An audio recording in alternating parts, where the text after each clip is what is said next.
Olá e bem-vindos. Hoje vamos mergulhar num mundo bastante peculiar. Um mundo que tenta basicamente transformar a interação humana numa espécie de ciência. Vamos desconstruir o chamado sistema de sedução, um conjunto de métodos, até bastante controversos, que foram popularizados por figuras como o famoso Mystery.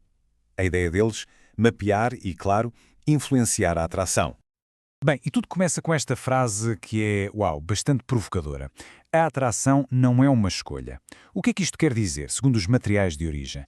Quer dizer que não é um processo lógico, não é algo que se pense. Pelo contrário, é uma reação quase instintiva, automática, a certos estímulos específicos. Ora, isto leva-nos diretos à pergunta que está no centro de tudo isto, não é? E se a atração humana pudesse ser projetada? Imaginem só. E se existisse uma fórmula, um método, passo a passo, para a criar do nada? Pois bem, é precisamente isso que este sistema alega ter conseguido. Ok, então para percebermos como é que eles dizem que isto funciona, vamos seguir um caminho lógico. Primeiro, vamos olhar para a ideia de que a atração é uma resposta programável.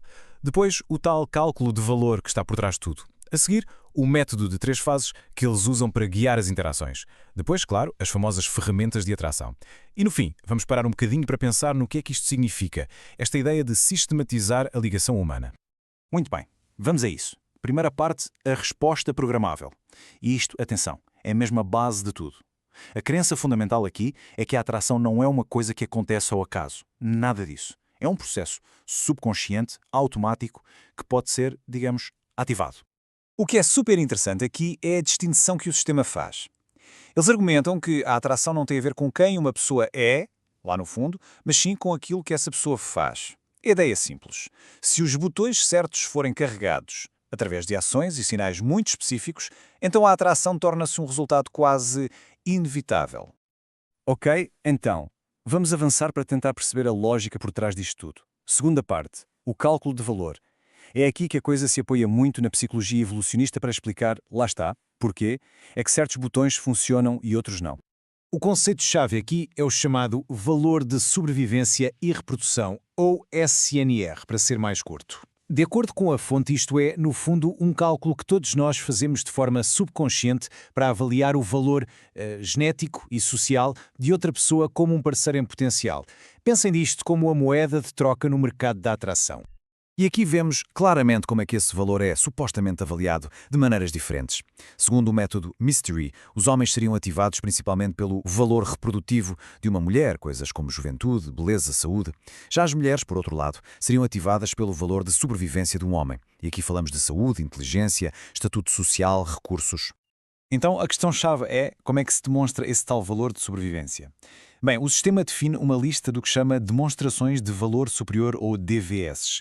E o que é que está nessa lista? Coisas como liderança, prova social, que é basicamente a ideia de ser pré-selecionado por outras mulheres, indiferença à beleza da outra pessoa, confiança, ambição, humor e inteligência social. A teoria é que mostrar estas características é o que carrega nos tais gatilhos da atração. Pronto, com a teoria mais ou menos arrumada, vamos ver como é que o sistema põe isto em prática. E para isso, entramos na terceira parte, o método de 3 fases. É o famoso modelo M3, a estrutura que eles criaram para levar uma interação desde o olá a uma desconhecida até, uma relação íntima.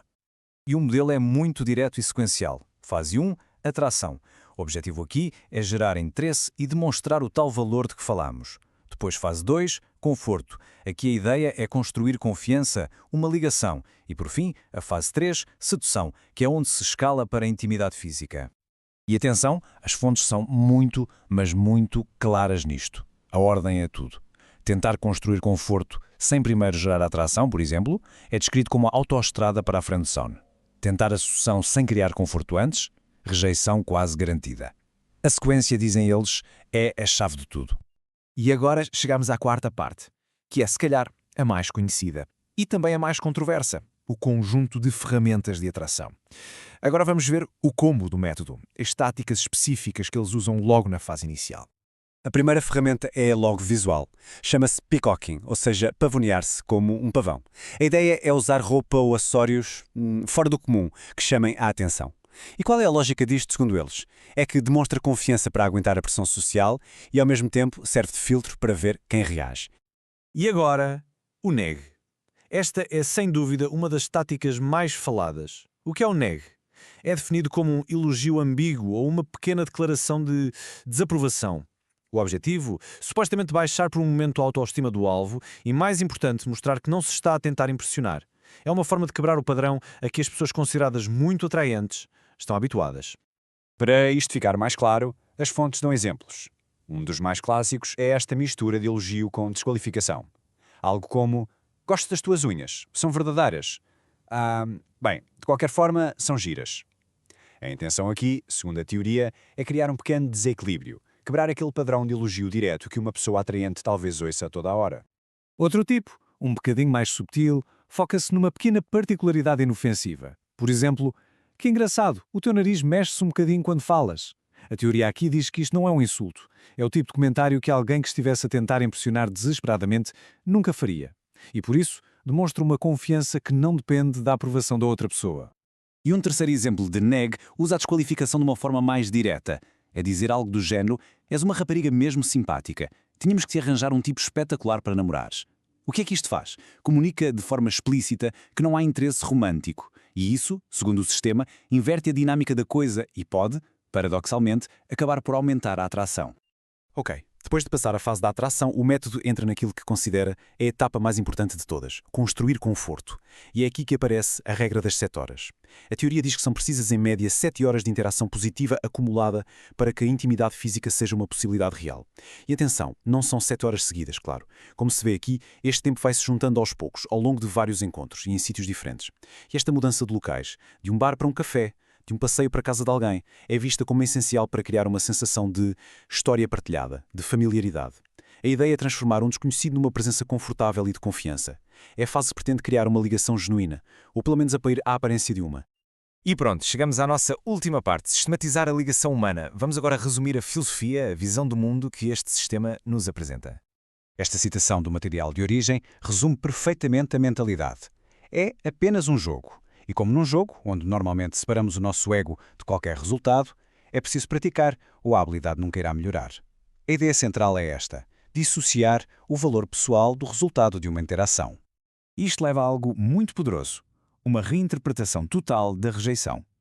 Dentro deste sistema, ser rejeitado não é uma falha pessoal. É visto como um erro tático. Uma oportunidade para analisar o que é que correu mal na aplicação do método e, claro, melhorar da próxima vez. No fundo, a rejeição transforma-se em dados para a análise. E para terminar, ficamos com a grande questão que resulta disto tudo. Depois de desmontarmos esta abordagem tão metódica, a pergunta fica no ar: será que as complexidades da ligação humana podem mesmo ser alvo de engenharia inversa?